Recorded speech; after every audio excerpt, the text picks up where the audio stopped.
में गुरुग्राम से अगली खबर ले रहे हैं। गुरुग्राम में अब अर्थव्यवस्था धीरे धीरे पटरी पर लौटती हुई दिख रही है। उद्योगों में 82% उत्पादन शुरू हो चुका है। 40 लाख से ज्यादा श्रमिक और कर्मचारी काम पर लौट गए हैं। जीएसटी संग्रहण और अन्य राजस्व गतिविधियां भी पटरी पर लौटती हुई दिख रही हैं। वैट संग्रहण 75% तक जा पहुंचा है। अनलॉक 1 में ये राजस्व का जो लॉक था वो खोला गया था। जून महीने में कुल 5,753 करोड़ राजस्व मिला है। केंद्र से 868 करोड़ जीएसटी और एसजीएसटी 522 करोड़ रुपए मिले हैं। गुलशन ग्रोवर जुड़ रहे हैं इस पर ज्यादा जानकारी के साथ। तो गुलशन, जिस तरह के आंकड़े इस वक्त हम देख रहे हैं उससे तो वाकई लग रहा है कि हरियाणा में तो वाकई अर्थव्यवस्था वापस पटरी पर दौड़ने लगी है और आर्थिक गतिविधियां अब नॉर्मल होती चली हैं। देखिए पूजा, बिल्कुल जिस तरीके से अर्थव्यवस्था सरकार की पूरी चरमरा गई थी, हमने देखा था कि कोरोना वायरस की जो महामारी ने अर्थव्यवस्था को ख़त्म कर दिया था, लेकिन अनलॉक 1 में जब 1 जून से शुरुआत हुई थी तो तभी से ही उद्योग जगत खुल गए थे और ऐसे में सरकार के पास राजस्व भी आना शुरू हो गया था।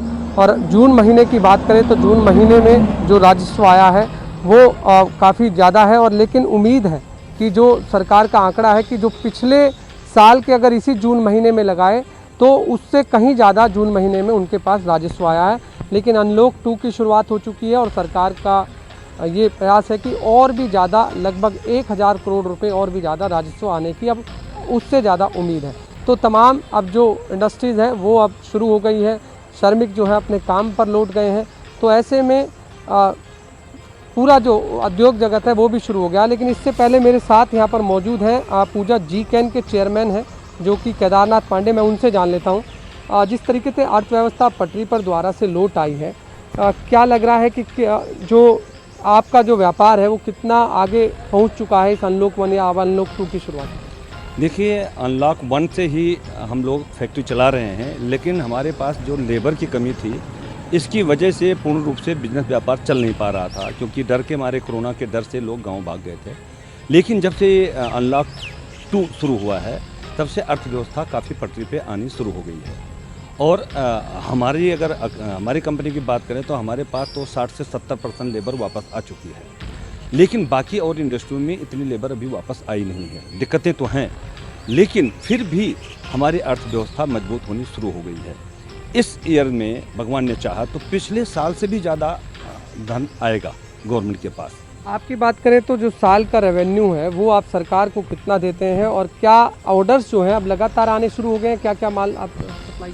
देखिए, मैं पिछले सालों का अगर उल्लेख करें तो पिछले साल एवरेज हमारा 1 करोड़ सवा करोड़ रुपये महीने हम जीएसटी जमा करते हैं। बाकी अन्य टैक्स जो हैं, इनकम टैक्स वगैरह, वो सब अलग से हैं। और अभी मुझे ऐसी उम्मीद, इस महीने भी हमारा 18 करोड़ की सेल हुई है, जो एवरेज से 23-24 करोड़ मानी जाती है। तो हम तो ये अच्छा मान के चल रहे हैं कि इसी महीने में हमारी 18 करोड़ की सेल हुई है। तो बाकी अन्य महीने में जिस तरह से अर्थव्यवस्था पटरी पे आ रही है, बहुत अच्छा उम्मीद रखते हैं हम। अर्थव्यवस्था को और ठीक करने के लिए सरकार को किस तरह के प्रयास करने चाहिए?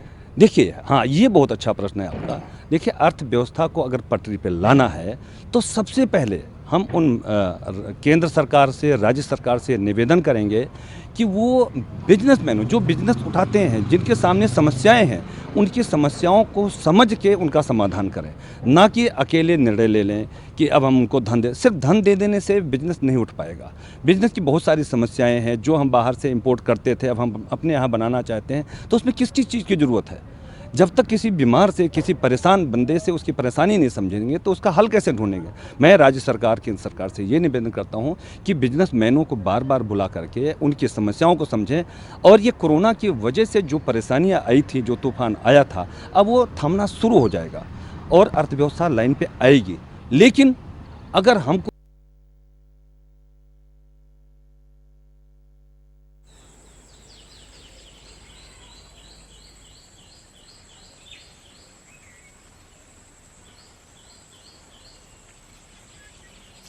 चलिए आगे हम बढ़ रहे हैं। गुरुग्राम में जिस तरह से अर्थव्यवस्था वापस जो है पटरी पर लौटती हुई दिख रही है, अब जो काम धंधे हैं और साथ ही अगर हम बात करें लेबर की जो सबसे बड़ी दिक्कत सामने आ रही थी, अब वो भी वापस आना शुरू हो गई है।